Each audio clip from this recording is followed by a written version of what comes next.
তারেক রহমানের দেশে ফেরা নিয়ে একদিকে অনেকেই যেমন ছিল super excited, at the same time net দুনিয়ায় নেটিজনরা অনেক কিছু নিয়ে আলোচনা করছে, যেমন তার মেয়ে কোন বই পড়ছে, তারপর তার মেয়ে এই জার্নিতে কয়টা পোশাক চেঞ্জ করলো, বিড়ালের নাম জেবু কেন, অ্যান্ড ইন্টারনেট সার্ভিস, এটা নিয়েও ভাই অন্যরকম কাহিনী ঘটে গেল।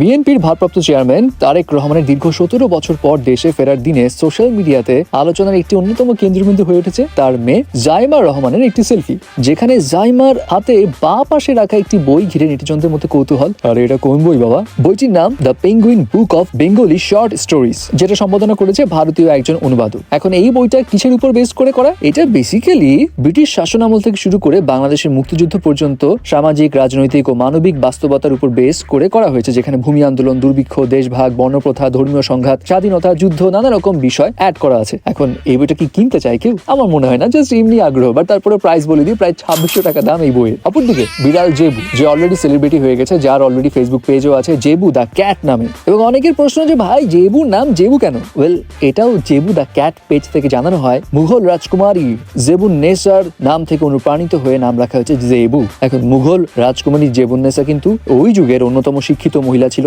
কবি ছিলেন, পণ্ডিত ছিলেন, সৌন্দর্য এবং বুদ্ধিমত্তার প্রতীকও ছিলেন। তো তাকে সম্মান জানাতেই বিড়ালের নাম আসলে জেবু রাখা হয়। তবে এইসব ঘটনা ছাড়াও 300 ফিটে একটা ঘটনা নেটিজনদের পুরো অবাক করে দেয়। সেখানে দেখা যায় কিছু ভলেন্টিয়ার পোর্টেবল স্টারলিংকের ডিভাইস নিয়ে ঘুরে বেড়াচ্ছে, যাতে ইন্টারনেট সার্ভিস ঠিকঠাক থাকে এবং ওখানে কিউআর কোড স্ক্যান করলেই লোকজনরা ইন্টারনেট পেয়ে যাচ্ছে। বাহ, হাউ থটফুল।